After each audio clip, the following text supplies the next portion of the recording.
जीवों में जनन की विधियों के अंतर्गत आज के वीडियो में गुटी बंधन अर्थात गुटिंग के बारे में संपूर्ण जानकारी चित्र सहित आपको समझाएंगे।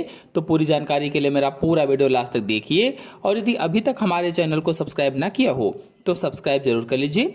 चलिए शुरू करते हैं। तो गुटी बंधन अथवा बंध लगाना या गुटिंग दाब लगाने की विधि का ही परिवर्तित रूप है।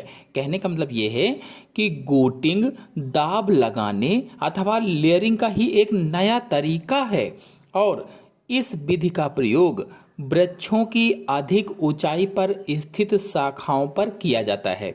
मतलब इस तरह के वेजिटेटिव प्रोपगेशन में ऐसे पौधों को चुनते हैं जो काफ़ी ऊंचे होते हैं और उनकी शाखाएं भी काफ़ी ऊंचाई पर स्थित होती हैं।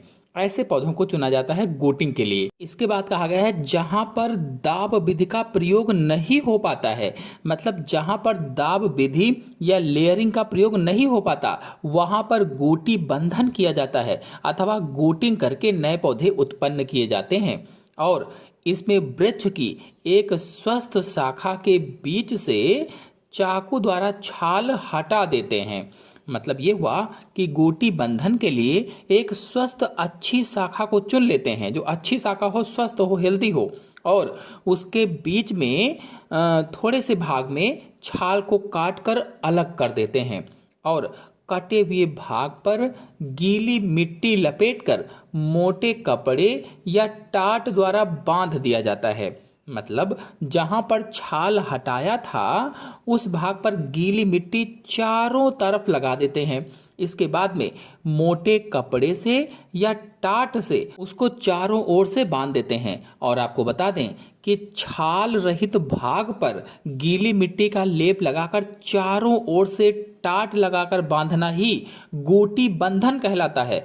मतलब इसे ही गुटी कहा जाता है, गुटी बांधना। और मिट्टी को नम रखने के लिए इस शाखा के ऊपर की शाखा में जल से भरा एक घड़ा लटका देते हैं। मतलब जहां पर हमने छाल बांधा था, गोटी बांधा है, उसके ऊपर कोई शाखा हो तो उसमें से एक घड़ा लटका दीजिए उसी ऊपर वाली शाखा में बांध करके। और कहा गया है कि घड़े की पेंदी में छेद करके इसमें से रस्सी बांध देते हैं।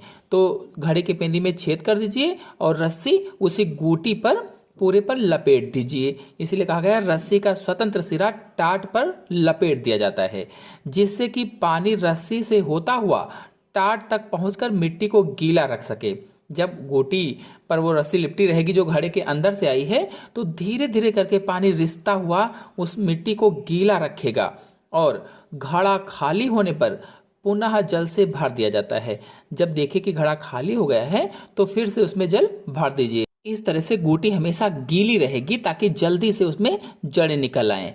और कुछ दिनों के बाद कटे भाग से अपस्थानिक जड़ें निकलने लगती हैं, एडवेंटिटस रूट्स निकलने लगती हैं। और जब पर्याप्त जड़ें निकल आएँ तो पर्याप्त जड़ें निकलने पर जड़ के पीछे से, यानी जहाँ से गुटी बांधा था उसके पीछे से शाखा को काट कर अलग कर लेते हैं, जैसे अलग की गई है, और इसे अन्यत्र भूमि में कहीं दबा देते हैं। मतलब अलग कहीं भूमि में उसको लगा दिया जाता है अलग करने के बाद। और यह शाखा फिर धीरे धीरे वृद्धि करके एक नया पौधा बनाती है, एक नया पेड़ बनाती है। इस तरह से नए पौधे का जन्म हो जाता है। लीची, लौकाट, नींबू आदि में इसी विधि के द्वारा नए पौधे उत्पन्न किए जाते हैं या आदि में प्रवर्धन की यह विधि अपनाई जाती है।